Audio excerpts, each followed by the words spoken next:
So I'm stuck in this hotel room in Bangkok.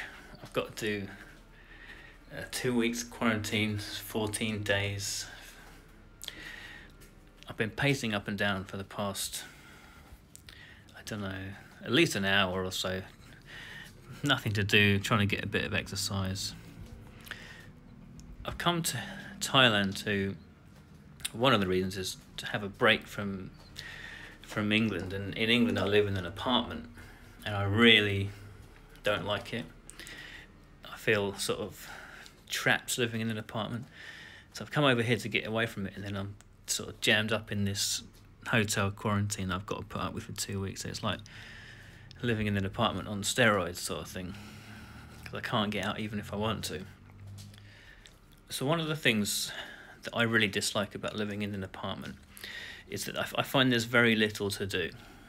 You know, you're either sitting down on a sofa watching TV, or you're sitting at a computer desk, or you're lying in bed.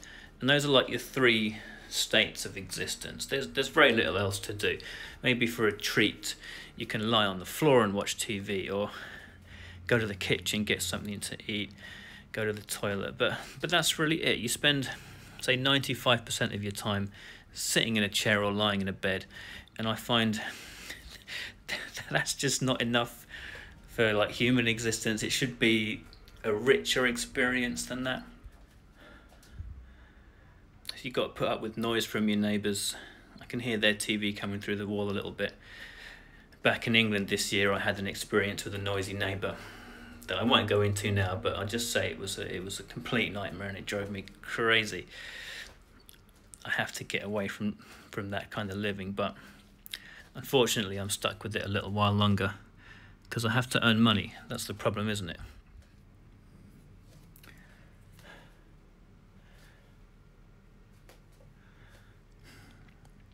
So one of the reasons I've come to Thailand, or me and the wife, we're trying to move over to Thailand, is we're trying to get away from that existence in England where you're just, working jobs that you don't really want to work in order to pay for a life that you don't really want to be living anyway.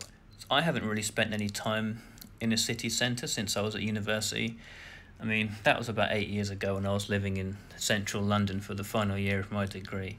At the time I kind of liked it because, you're close to the bars and the clubs, and you can go out and you have friends all around you. There's always something to do. But as I've got older, I've started to like city life less and less. So this is the view outside the hotel window. I find cities really claustrophobic these days. There's just so many people packed into such a small space. So I look at this apartment block over here. There must be 40 apartments in there, maybe 40 people, 40 families.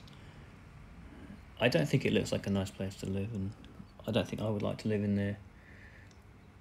And I would wager that if you were to ask them, the majority of the people who are living in there, they don't really want to live in there. They would much rather be living somewhere else.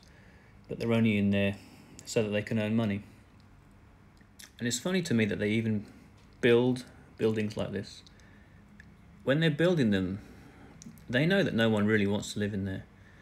It's like they're creating things that they specifically know that people won't enjoy living in. But they know that people have no choice, and that they will end up occupied.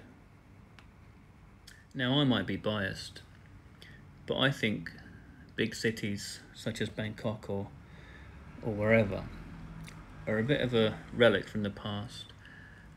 People came in from the countryside looking for work, and while they still do that, the digital revolution that we're in the middle of, people can work from home and offices are becoming less and less needed. I've got a feeling that there's going to be a movement back towards the countryside. It's one that I'm involved in myself, and I'm actively trying to get out of living in a town and in an apartment. So I'm in the process of trying to escape the city. That's my long-term plan. But it all comes down to money at the end of the day, as it often does with everything in life. We'll wait and see what happens. I've got high hopes, as you have to have with anything. It's boxes on top of boxes on top of boxes.